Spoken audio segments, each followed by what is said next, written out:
கோலி talk Kollywood news. சதுரங்க வேட்டை part 2 விரைவில்.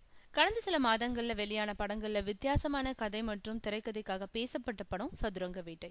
வினோத் என்ற புதுமுக இயக்குனரோட இயக்கத்துல ஒளிப்பதிவாளர் நட்டின்ற நடராஜ் கதாநாயகனா நடிச்ச சதுரங்க வேட்டை திரைப்படத்துக்கு ரசிகர்கள் மத்தியில மிகப்பெரிய வரவேற்பு கிடைச்சது.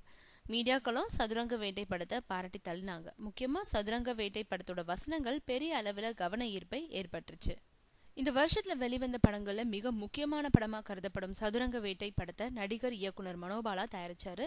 இந்த படத்தோட இசை வெளியீட்டு விழாவில் திரையிடப்பட்ட ட்ரெய்லரை பார்த்த திரையுலக பிரமுகர்கள் படத்தை பாராட்டி தள்ளினாங்க. அதை வச்சு சதுரங்க வேட்டை படத்தை திருப்பதி பிரதர்ஸ் நிறுவனம் வாங்கி வெளியிட்டுச்சு. மிகப்பெரிய லாபத்தையும் அறுவடை செஞ்சாங்க. சதுரங்க வேட்டை படத்தோட வெற்றி தந்த உற்சாகத்துல இயக்குனர் வினோத் இப்போ 3 கதைகளை தயார் செஞ்சு வச்சிருக்காராம். அதுல ஒரு கதை சதுரங்க வேட்டையோட 2ஆம் பாகமா, முதல் பாகத்தோட தொடர்ச்சியாகவும் அதை விட சுவாரஸ்யமாகவும் அந்த படத்தோட திரைக்கதையை உருவாக்கிட்டு இருக்காரா வினோத். சதுரங்க வேட்டை பார்ட் 2ல முன்னணி கதாநாயகன் ஒருத்தரை நடிக்க வைக்க திட்டமிட்டிருக்காங்க.